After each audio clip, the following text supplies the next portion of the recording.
Assalamualaikum warahmatullahi wabarakatuh.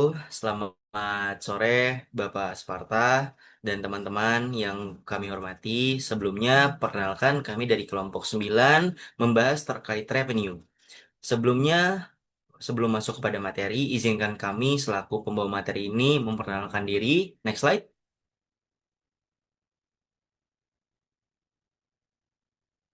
Sebelumnya, perkenalkan nama saya Rafael Deto Sanggrek dan rekan saya. Saya Justin Anandia Wibisana. Dan saya Ahmad Zidane Habibi. Next slide.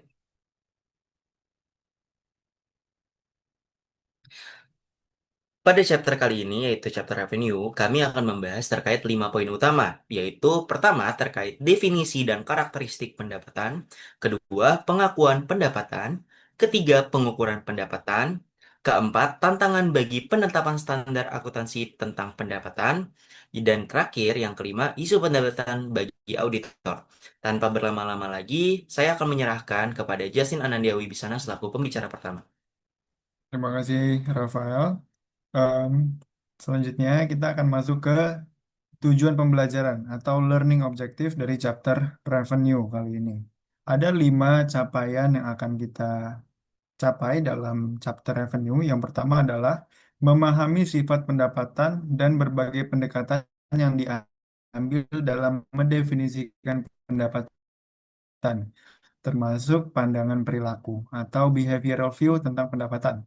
Yang kedua, memahami isu-isu terkait dengan pengakuan pendapatan dan kriteria yang digunakan dalam proses pengakuan pendapatan. Yang ketiga, memahami panduan yang disediakan oleh Badan Penetap Standar atau Standard Setters sehubungan dengan pengakuan dan pengukuran pendapatan.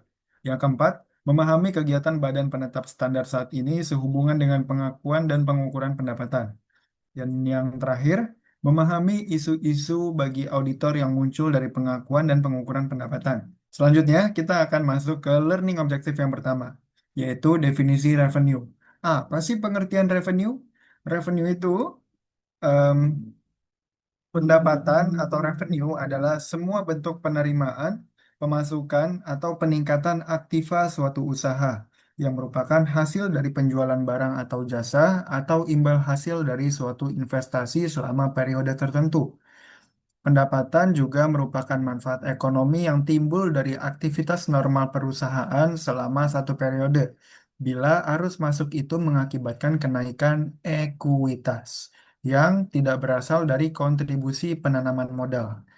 Kata kuncinya adalah tidak berasal dari kontribusi penanaman modal, kontribusi penanam modal atau kontribusi pemilik. Jadi, pendapatan itu merupakan elemen kunci dalam laporan keuangan yang digunakan untuk menilai performa masa lalu dan juga untuk proyeksi terhadap kemungkinan di masa depan, pencapaian yang mungkin terjadi di masa depan. Pendapatan merupakan suatu pertumbuhan aset yang mengakibatkan bertambahnya owner's equity, tapi bukan karena pertambahan modal baru dari pemilik, dan bukan pula merupakan pertumbuhan aset yang disebabkan bertambahnya liabilitas. Pendapatan sangat berpengaruh bagi kelangsungan hidup perusahaan. Semakin besar pendapatan yang diperoleh, maka semakin besar kemampuan perusahaan untuk membiayai segala pengeluaran dan kegiatan-kegiatan yang akan dilakukan oleh perusahaan. Jadi singkatnya, pendapatan adalah hubungan antara kegiatan moneter yang menaikkan nilai perusahaan yang berasal dari kegiatan produksi dan penjualan output yang dihasilkan perusahaan. Pendapatan juga dapat diartikan sebagai semua yang diterima dari hasil penjualan barang dan jasa yang didapat dalam unit usaha. Pendapatan atau revenue itu beda dengan penghasilan atau income. Jika revenue adalah pendapatan yang belum dikurangi biaya dan beban, penghasilan atau income adalah pendapatan bersih yang sudah dikurangi dengan beban dan biaya. Ada beberapa pandangan terkait pengertian dari revenue itu sendiri. Pandangan yang pertama adalah dari IAS 18 atau AASB 118 tentang revenue. Pendapatan merupakan aliran masuk bruto manfaat ekonomi selama satu periode, berasal dari kegiatan rutin suatu entitas yang menyebabkan peningkatan ekuitas selain dari kontribusi pemilik. Lalu yang kedua adalah pendekatan dari FASB yang mengatakan bahwa pendapatan merupakan aliran masuk atau peningkatan aset atau penurunan liabilitas, juga bisa jadi kombinasi keduanya dalam suatu periode yang berasal dari penyerahan atau produksi barang atau jasa aktivitas lain yang merupakan kegiatan utama entitas.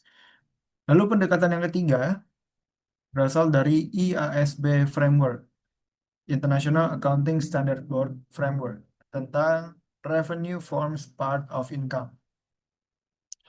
Di situ dikatakan bahwa pendapatan merupakan bagian dari penerimaan atau income yang merupakan peningkatan manfaat ekonomi selama periode akuntansi dalam bentuk peningkatan aset atau penurunan liabilitas yang berasal dari peningkatan ekuitas selain dari kontribusi pemilik. Di sini diulang lagi kata kunci yang tadi kita bahas di awal, yaitu eh, peningkatan ekuitas selain dari kontribusi pemilik, bukan dari kontribusi penanam modal. Selanjutnya, em, selanjutnya adalah behavioral view of revenue. Ada beberapa ahli yang menyampaikan pandangannya. Yang pertama itu dari Patton dan Littleton. Mereka mengatakan bahwa pendapatan menunjukkan pencapaian bruto atau kinerja bruto perusahaan, sementara beban atau expense mewakili usaha perusahaan. Penyandingan pendapatan dan beban akan menghasilkan profit yang merupakan pencapaian neto perusahaan atau perilaku pendapatan. Lalu yang kedua yaitu dari Bedford. Bedford mengatakan bahwa profit akan naik hanya atas aktivitas yang merupakan operasi bisnis entitas, nggak termasuk yang merupakan hasil dari penerapan metode akuntansi. Operasi bisnis yang umum dari entitas diantaranya meliputi: pertama, perolehan sumber daya uang. Yang kedua, perolehan jasa. Yang ketiga, penggunaan jasa. Yang keempat, penggabungan ulang jasa-jasa yang telah diperoleh. Dan yang kelima, penyerahan jasa. Dan yang terakhir, distribusi sumber daya uang. Lalu, seorang ahli ketiga bernama Myers, ia mengatakan bahwa konsep pendapatan dan profit berhubungan dengan keputusan atau kejadian kritis tertentu yang dibuat oleh manajer. Profit diperoleh ketika pengambilan keputusan kritis atau melakukan tugas yang paling sulit dalam suatu siklus transaksi yang lengkap. Teori Myers membantu akuntan dalam menentukan kapan pengakuan pendapatan itu dilakukan. Selanjutnya, saya akan menyerahkan pembahasan learning objektif kedua kepada rekan saya terkasih, yaitu Ahmad Zidane Habibi. Kepada Ahmad Zidane Habibi, saya persilakan untuk menjelaskan materi di learning objektif kedua. Saya persilakan.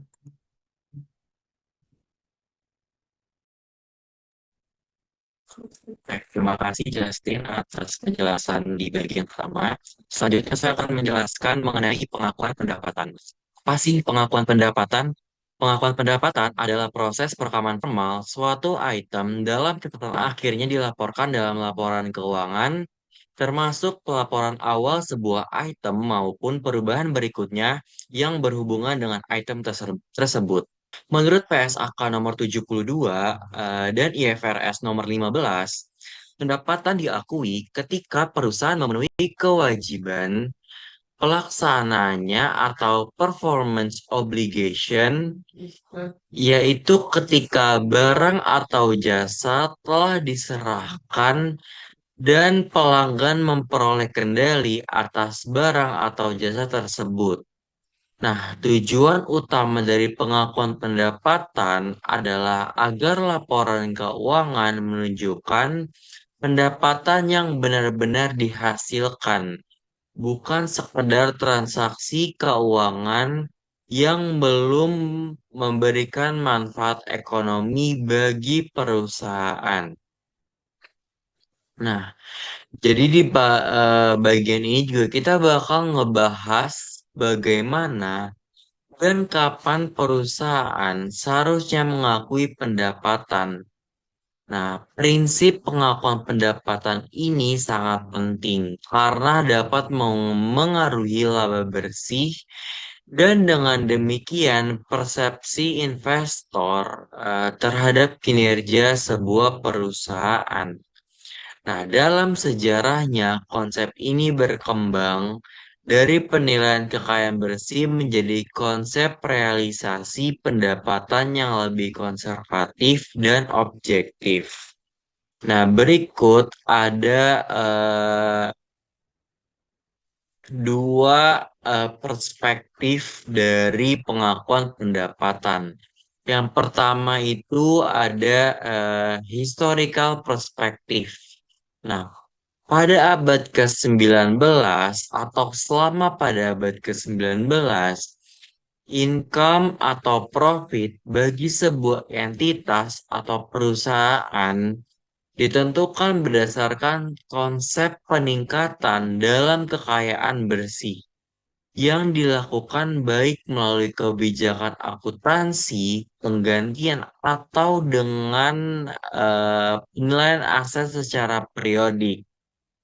Namun, konsep ini dianggap berkontribusi atas terjadinya bencana ekonomi yang mengarah pada depresi besar-besaran di tahun 1930-an karena adanya penilaian aset yang berlebihan. Lalu konsep ini kemudian digantikan secara bertahap dengan konsep bahwa income harus terrealisasi. Artinya pendapatan hanya diakui jika benar-benar diperoleh dan dapat dibuktikan secara nyata melalui transaksi yang sah atau penerimaan kas. Lalu dengan demikian dari sisi historical perspektif, kita bisa melihat bahwa dasar pengakuan pendapatan beralih dari yang berbasis valuation atau penilaian, ya dia menuju realisasi yang menekankan bahwa pendapatan hanya diakui jika benar-benar telah terjadi arus masuk manfaat ekonomi bagi sebuah entitas dan jumlahnya dapat diukur secara andal. Lalu yang kedua, kriteria dari pengakuan pendapatan. Nah, menurut Combes dan Martin, pengakuan pendapatan dapat terjadi pada salah satu tahap dalam proses kegiatan ekonomi perusahaan, bergantung pada jenis usahanya dan kapan pendapatan dianggap telah dihasilkan. Artinya, tidak ada satu titik waktu yang berlaku universal untuk semua perusahaan. Nah, biasanya dalam beberapa kasus pendapatan dapat diakui ketika produksi telah selesai. Sementara pada kasus lain baru diakui ketika penjualan itu terjadi atau penerimaan kas itu sudah terjadi. Nah, eh, untuk menentukan apakah suatu pendapatan dapat diakui atau tidak, dapat beberapa kriteria yang penting yang perlu dianalisis yang akan dijelaskan pada slide berikutnya. Next.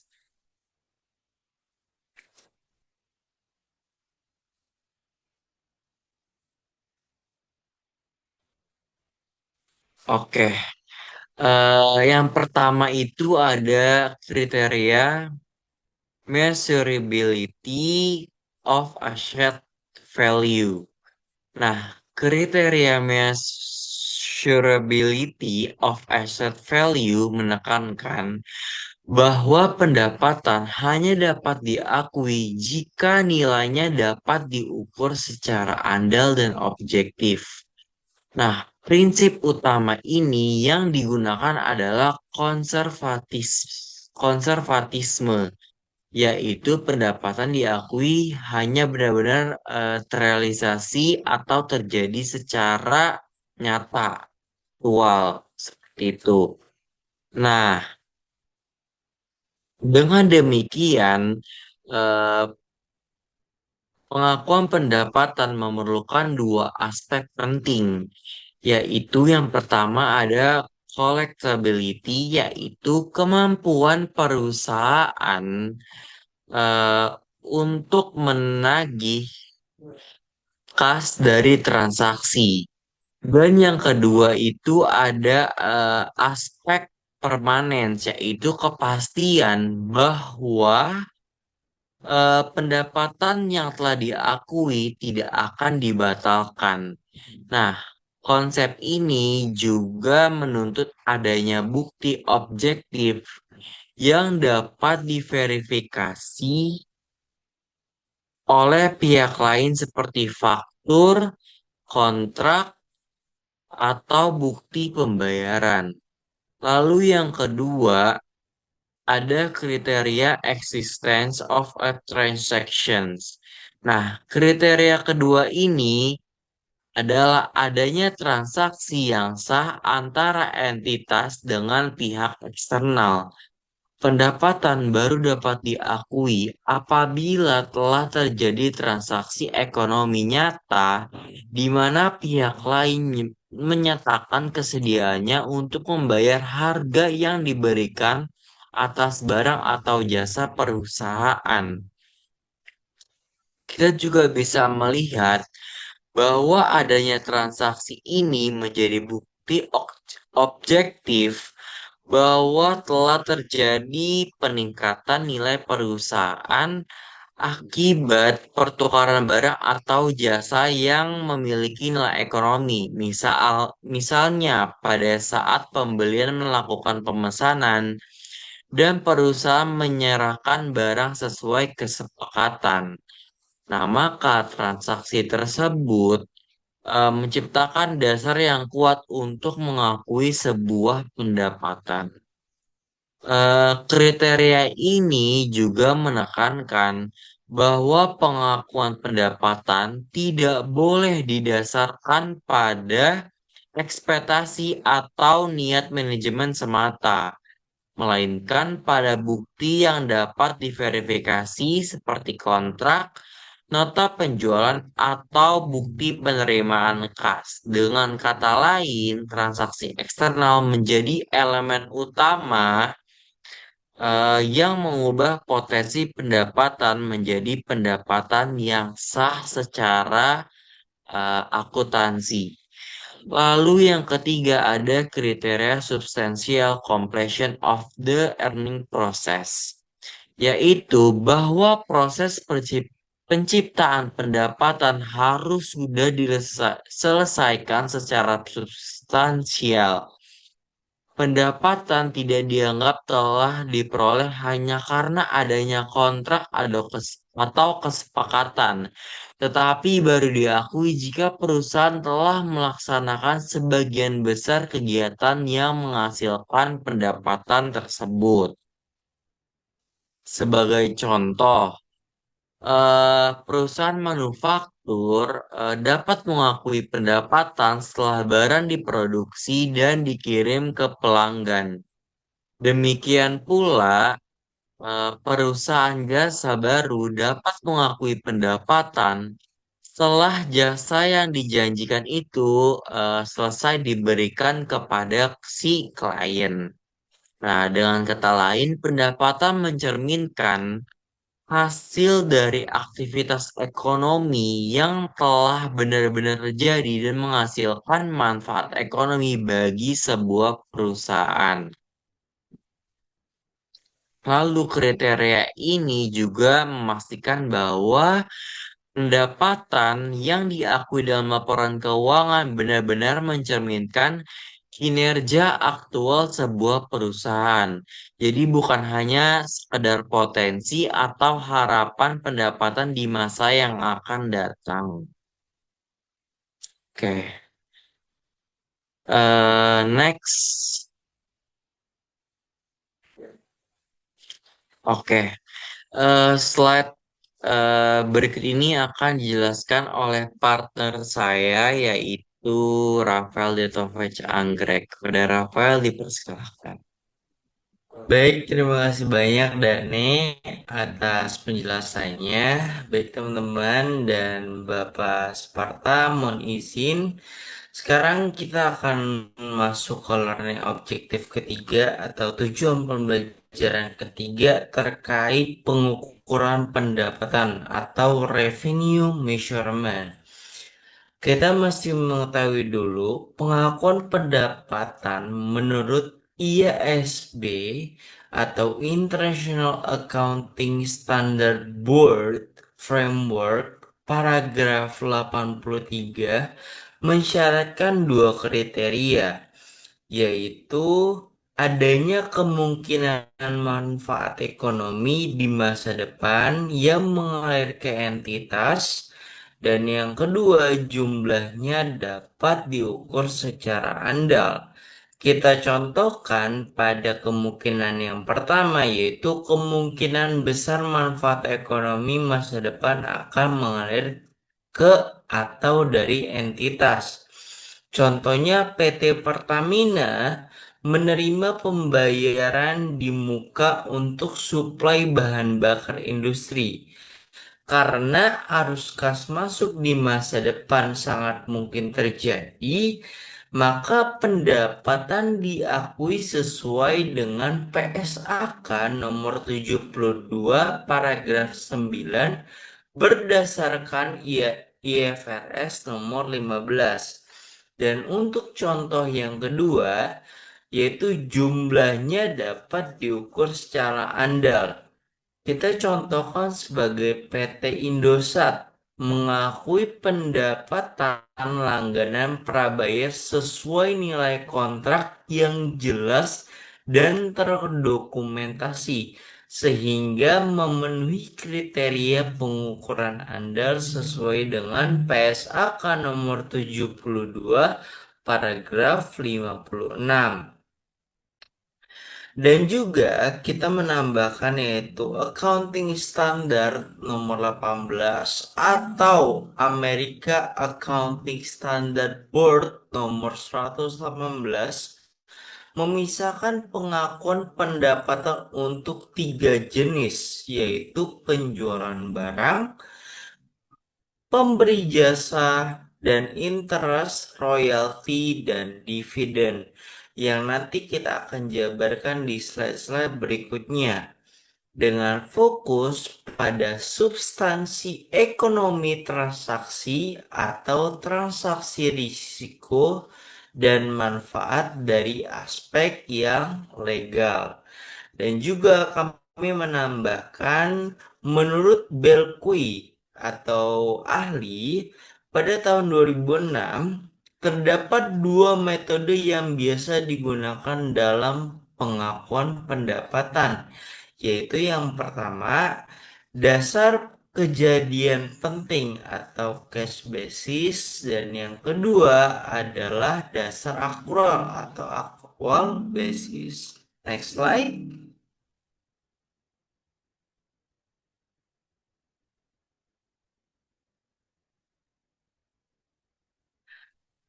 Karena tadi kita sudah membahas bahwa Accounting Standard nomor 18 dan Amerika Accounting Standard Board 118, yaitu ada penjabarannya, kita masuk yang pertama adalah ke pengakuan pendapatan atau penjualan barang, sale of goods, yaitu pendapatan dari penjualan barang harus diakui ketika kondisi-kondisi berikut ini terpenuhi sesuai dengan paragraf nomor 14. Yang pertama yaitu ada entitas telah mengalihkan atau mentransfer risiko dan manfaat signifikan atas kepemilikan barang kepada pembeli, atau secara tidak langsung transfer risiko dan manfaat signifikan kita dapat mencontohkan yaitu PT Astra Motor menyerahkan mobil ke dealer resmi. Dan setelah mobil diterima, maka tanggung jawab atas kerusakan menjadi milik dealer itu sendiri. Maka pendapatan diakui pada saat pengiriman yang termasuk pada PSAK nomor 23 dan PSAK nomor 72 paragraf 31. Dan kita masuk ke poin yang kedua yaitu entitas tidak menahan baik terus terlibat dalam kegiatan manajerial seperti pada tingkat kepemilikan yang biasa dan pengendalian efektif atas barang yang dijual tersebut. Atau secara singkat, penjual tidak lagi mengendalikan barang. Kita mencontohkan lagi yaitu PT Indofood. PT Indofood menjual produk ke para distributor. Setelah barang dikirim dan diterima, perusahaan tidak memiliki kontrol lagi atas produk tersebut. Maka seperti itu. Dan poin yang ketiga yaitu jumlah pendapatan diukur secara andal atau secara jelas. Secara garis besar yaitu pendapatan dapat diukur secara jelas. Sebagai contoh misalkan nilai kontraknya 2 miliar per batch atau per sesi, maka sesuai dengan faktur atau perjanjian atau kontrak yang tertulis, maka harus kontraknya adalah 2 miliar. Dan yang keempat yaitu kemungkinan besar manfaat ekonomi akan diterima. Contohnya mungkin distributor memiliki rekam jejak pembayaran yang baik sesuai dengan prinsip PSAK yang tadi yaitu 72 paragraf ke-47 tentang kinerja yang dapat diandalkan.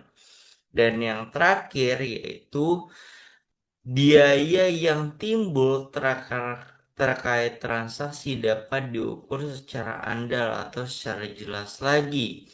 Yang secara garis singkat ini adalah cost. Cost dapat diukur secara andal. Semisalnya lagi contohnya yaitu biaya produksi. Biaya produksi dan distribusi dicatat dalam sistem ERP atau Enterprise Resource Planning sesuai dengan SHP dan diaudit setiap periode. Next slide.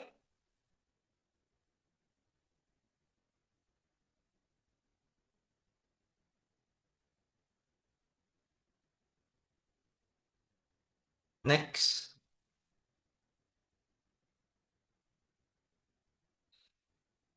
Sekarang kita masuk kepada pengecualian juga. Kita tidak hanya mengukur suatu penjualan barang hanya dari pendapatan, tapi kita juga mendapatkan pengecualian, yaitu yang sesuai dengan International Accounting Standard nomor 18 dan American Accounting Standard Board nomor 118 yang poin pertama terkait pendapatan dapat diakui selama masa produksi yaitu berdasarkan metode percentage of completions.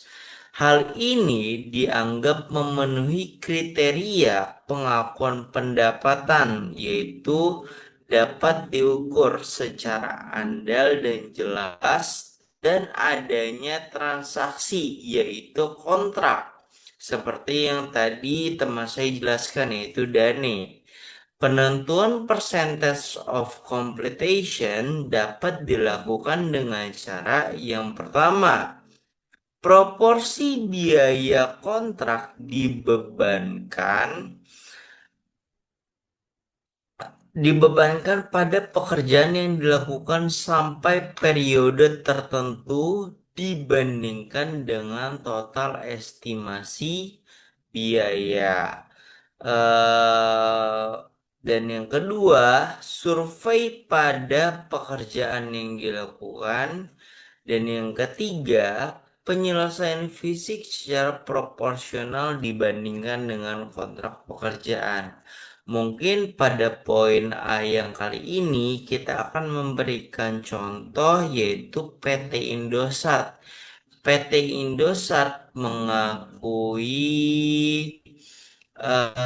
pendapatan hasil proyek berdasarkan progres fisik yaitu 65% pada proyek pembangunan eh, internet atau segala macamnya pada akhir tahun. Sesuai dengan pada PSAK 34, maka kontrak konstruksi ini dapat diakui dan pada PSAK nomor 72 pada paragraf 35 ayat C itu pendapatan ini tidak dapat diakui karena belum ada fisiknya secara jelas. Nah, pada poin B, pendapatan diakui di akhir masa produksi. Secara definisi, yaitu jika peristiwa penting adalah pada saat produksinya dan penjualan setelahnya hanyalah sesuatu yang rutin sehingga dianggap akan selalu terjadi.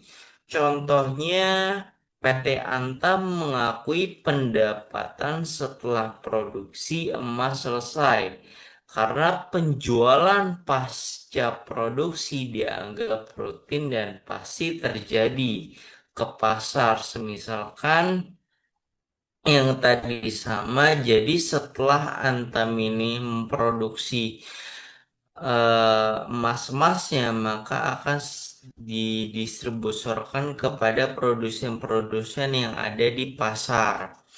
Dan yang ketiga, yaitu pendapatan diakui pada saat kas diterima setelah penjualan dilakukan. Definisinya yaitu pada penjualan dengan metode installments dan cost recovery. Metode ini menunjukkan bentuk konservatif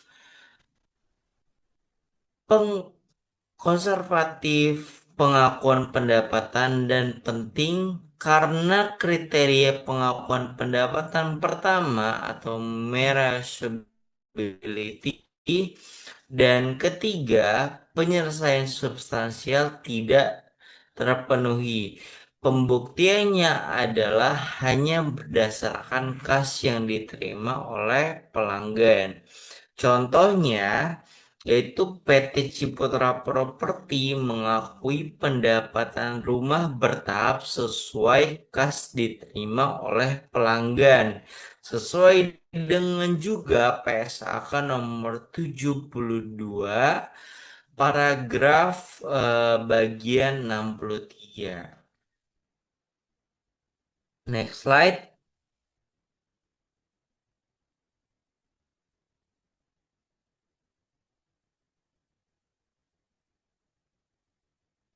Setelah kita membahas terkait tadi soal penjualan barang, maka sekarang kita membahas terkait penjualan jasa atau rendering of service, pemberian jasa.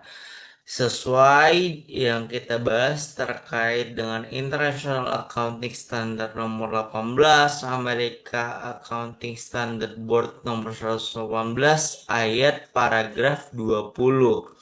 Di sini kita dapat melihat definisinya. Ketika outcome transaksi terkait pemberi jasa dapat diestimasi dengan andal, pendapatan dapat diakui pada periode di mana jasa disediakan berdasarkan tingkat penyelesaian transaksi di tanggal pelaporan akan transaksi dapat diestimasi secara andal jika kondisi berikut ini terpenuhi, yaitu yang pertama, jumlah pendapatan dapat diukur secara andal. Contohnya, PT Accenture Indonesia memiliki kontrak jasa konsultasi yang nilainya 5 miliar dan menentukan pengakuan pendapatan berdasarkan milestone proyek. Jadi sudah jelas metode pengukurannya itu adalah milestone proyek. Dan juga sebagai informasi tambahan, pendapatan jasa itu diakui berdasarkan tingkat penyelesaian atau percentage of completion, sama yang seperti tadi penjualan barang, sesuai dengan yang IAS nomor 18 paragraf 20 dan PSAK 23 paragraf 20. Dan di poin kedua, ada kemungkinan manfaat ekonomi terkait transaksi akan mengalir ke entitas. Contohnya ini, klien menyetujui pembayaran termin sesuai jadwal proyek. Artinya, eh, jasa kita itu sudah kita lakukan dan kita bisa menerima pendapatan sesuai dengan PSAK nomor 72 paragraf 31 ayat A. Dan yang ketiga atau C, tingkat penyelesaian transaksi pada tanggal pelaporan dapat diukur secara andal atau secara jelas lagi. Contohnya, 60% pekerjaan telah diselesaikan dan diverifikasi oleh pihak ketiga, atau mungkin sebagai pihak yang dipercaya untuk mengatasi atau melihat sisa pekerjaan kita. Maka pendapatan ini bisa kita estimasikan tingkat penyelesaiannya itu berapa. Dan yang terakhir yaitu biaya yang timbul terkait dan untuk menyelesaikan transaksi dapat diukur secara andal. Sama yang seperti di atas, mungkin kita contohkan seperti biaya konsultan, perjalanan dan alat proyek yang tercatat dalam sistem keuangan dan audit internal perusahaan. Next slide.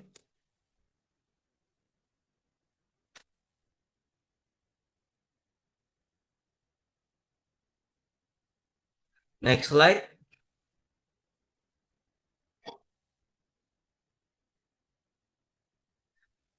Baik, yang terakhir atau yang ketiga, mungkin kita membahas tadi kita sudah membahas terkait penjualan barang, pemberian jasa, dan yang terakhir adalah interest, royalties, dan dividends. Bunga royalti dan dividen dapat diakui pada saat diterima sehingga memenuhi ketiga kriteria pengakuan pendapatan. Namun, untuk beberapa item dapat terjadi adanya pendapatan yang ditangguhkan. Contohnya, pendapatan bunga di akhir periode akuntansi.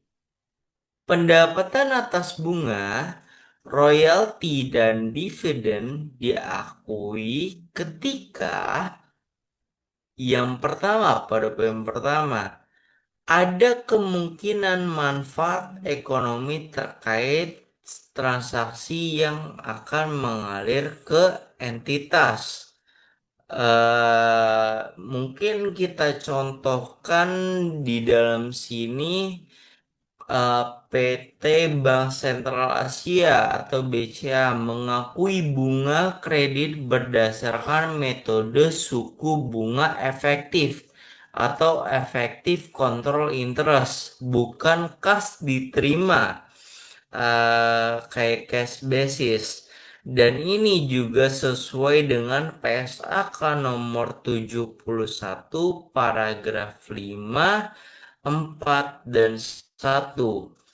Dan juga di poin yang kedua, yaitu jumlah pendapatan dapat diukur secara andal lagi. Mungkin kita dapat dicontohkan di dalam sini, yaitu misalkan royalti. PT Musika Studios mengakui royalti Spotify setiap bulan berdasarkan jumlah pemutaran lagu. Maka itu sesuai dengan PSAK nomor 72 paragraf B63 sampai B67. Dan yang terakhir, dasar pengakuan paragraf ke-30 yaitu dividen. Mungkin kita contohkan dividen kali ini adalah ketika hak pemegang saham untuk memperoleh pembayaran itu telah dibuat atau ketika hak untuk menerima telah timbul sesuai dengan PSAK nomor 15 paragraf ke-31. Contohnya saja PT Unilever mengakui dividen dari entitas asosiasinya setelah RUPS menyetujui pembagian laba. Next slide.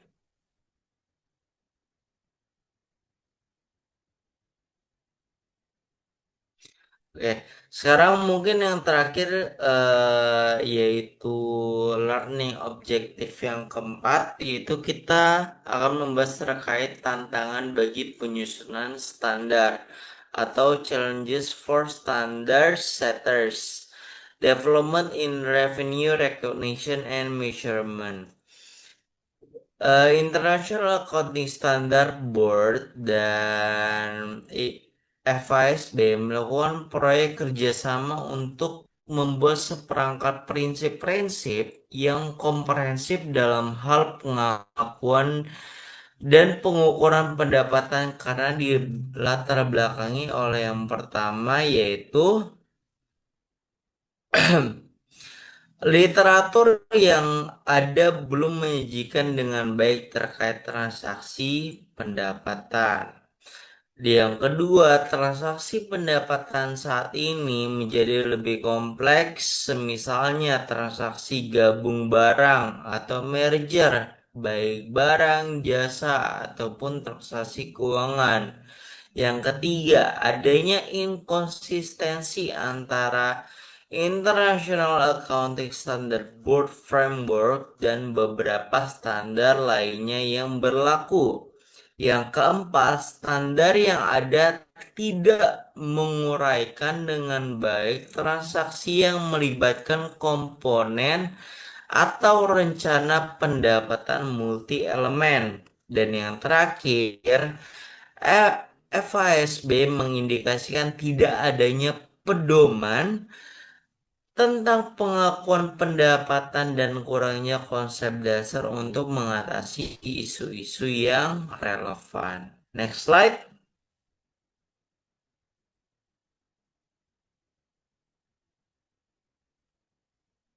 Baik, sekarang kita masuk kepada FASB dan ISB mengusulkan prinsip-prinsip dasar dan pengakuan pengukuran berikut ini. Jadi kita mesti tahu dulu prinsip dasarnya adalah recognize revenue to decap the transfer of goods or service to customer sesuai dengan IFRS nomor 15. Dan yang pada highlight yang di bawah, kami sudah meng-highlight yang di bawah adalah ISB sementara menyetujui bahwa dua kriteria berikut harus dipenuhi dalam pengakuan pendapatan. Yang pertama, kriteria elemen terjadinya kenaikan aset atau penurunan liabilitas yang meningkat ekuitas tanpa melibatkan investasi pemilik. Dan yang kedua yaitu entitas pelaporan harus kriteria pengukuran yang pertama itu aset atau liabilitas diukur dengan sifat-sifat atau atribut yang relevan. Dan yang kedua, kenaikan aset atau penurunan liabilitas dapat diukur dengan reliabilitas yang cukup dan juga mengusulkan prinsip-prinsip dasar di atas. Yang pertama itu, entitas pelaporan harus mengakui pendapatan pada periode akuntansi di mana mereka timbul dan mengukurnya dengan nilai wajar atau fair value pada tanggal mereka timbul jika keterjadian dan pengukurannya dapat ditentukan secara andal. Dan yang kedua, entitas pelaporan harus mengukur pendapat yang timbul dari kenaikan aset atau penurunan kewajiban atau kombinasi keduanya pada fair value atas kenaikan atau penurunan aset tersebut. Next slide.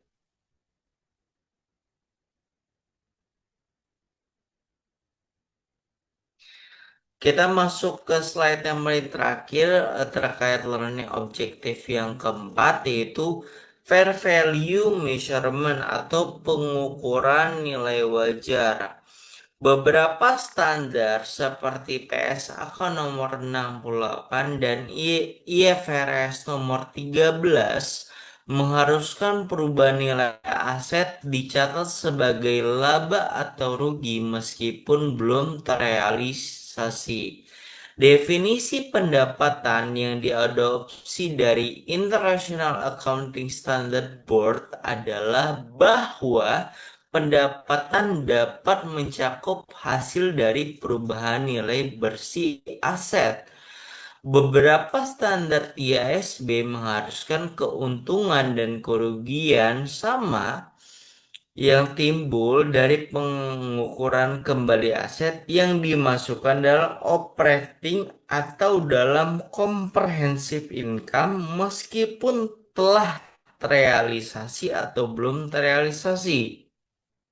Sebagai akibatnya, penyusunan standar perlu memperhatikan bagaimana penyajian terbaik atas informasi ini dalam laporan keuangan. Contohnya, PT Astra International melaporkan kenaikan nilai investasi saham di laporan laba rugi komprehensif lain atau OCI sesuai dengan PSAK 71 paragraf 571 ayat C. Dan yang terakhir yaitu financial statement presentation atau penyajian laporan keuangan. IASB dan FASB melakukan proyek kerja terkait penyajian laporan keuangan termasuk pengakuan. IASB juga mengembangkan proyek financial presentation untuk menyatukan format laporan laba rugi atau single statement of comprehensive income.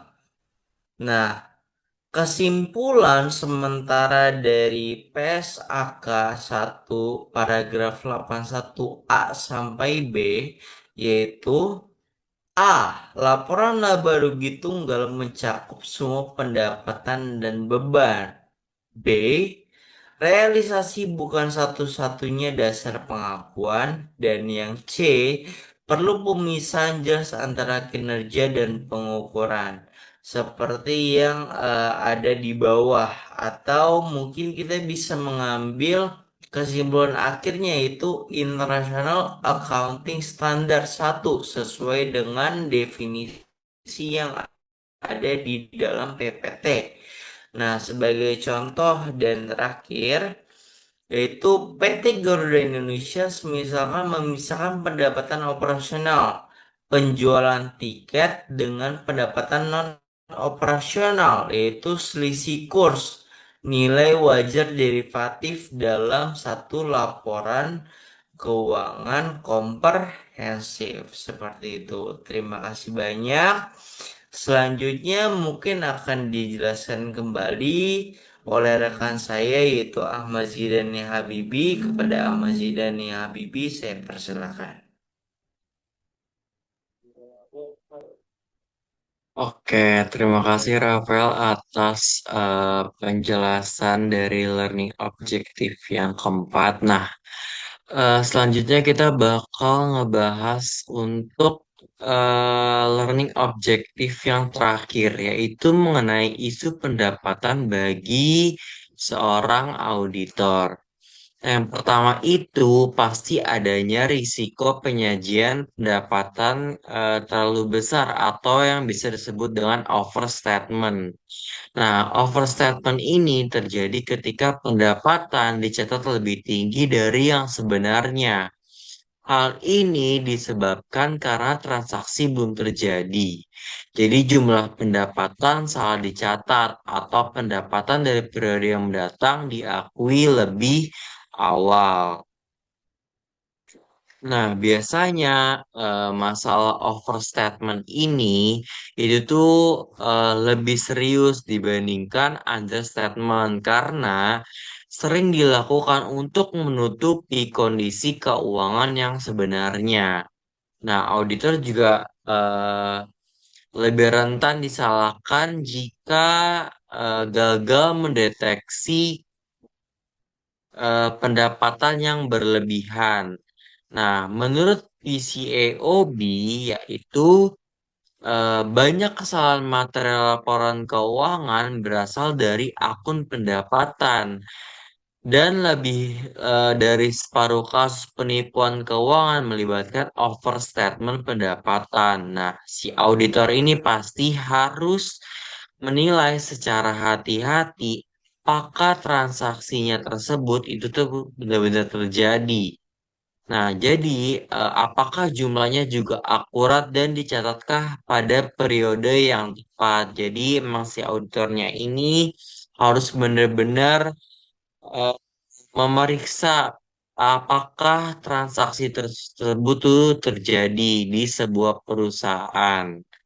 Lalu yang kedua ada yang namanya itu risiko pengungkapan pendapatan yang tidak akurat.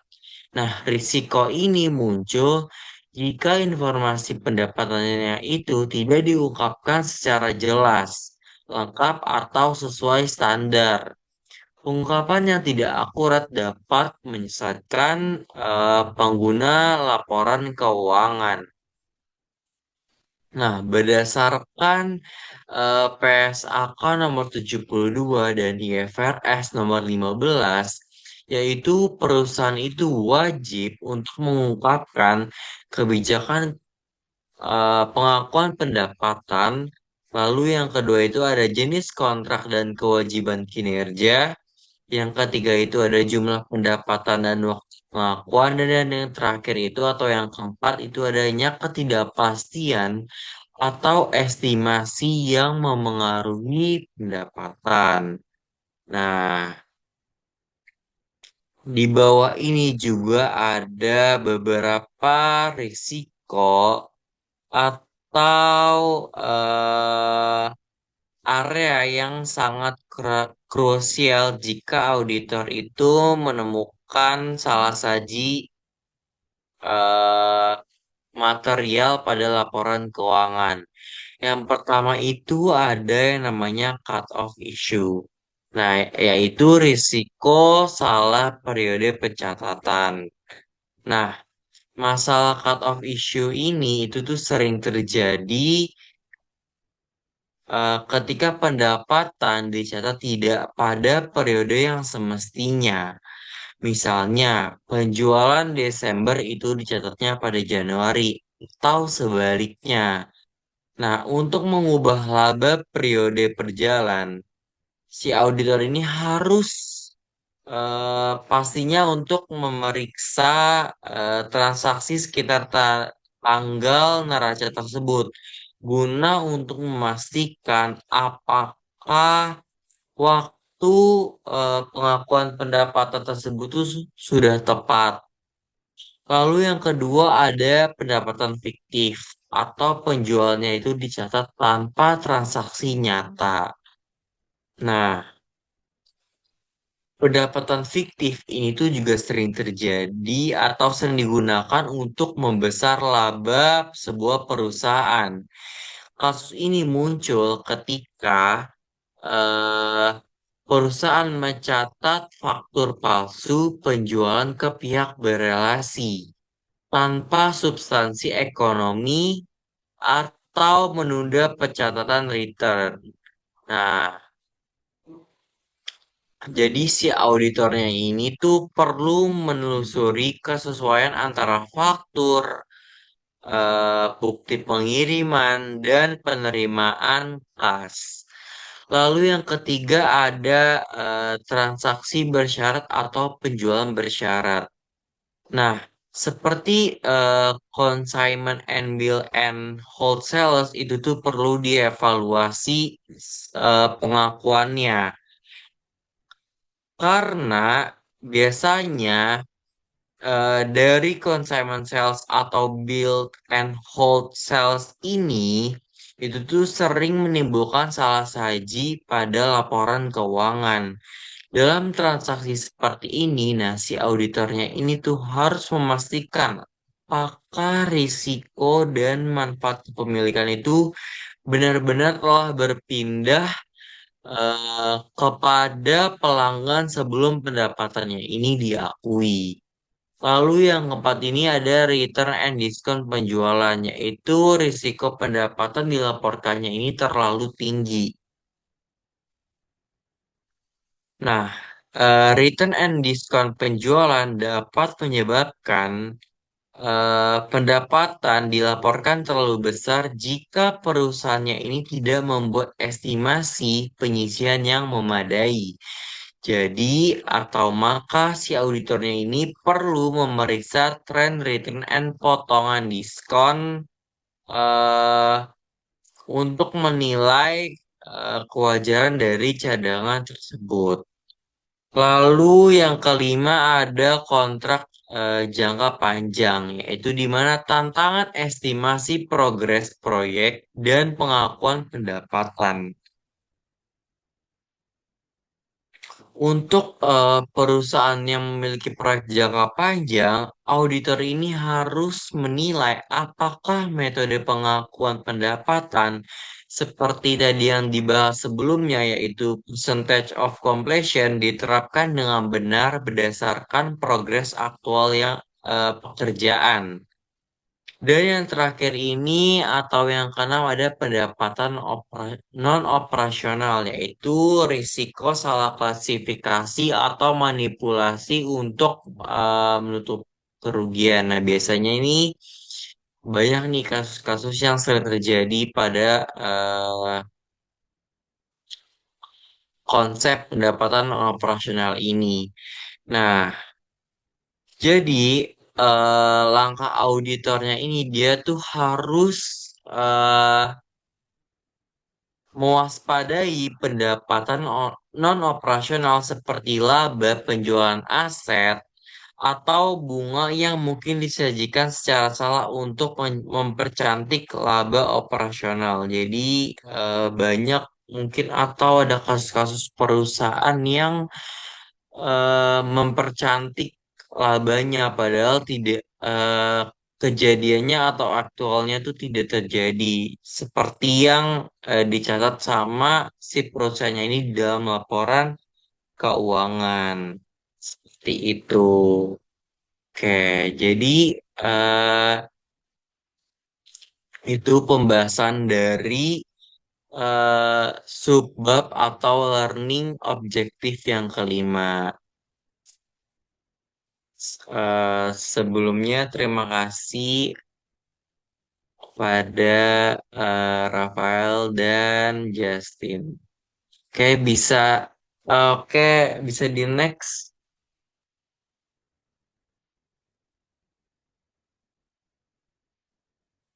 Oke, saya serahkan lagi kepada Rafael. Rafael dipersilakan.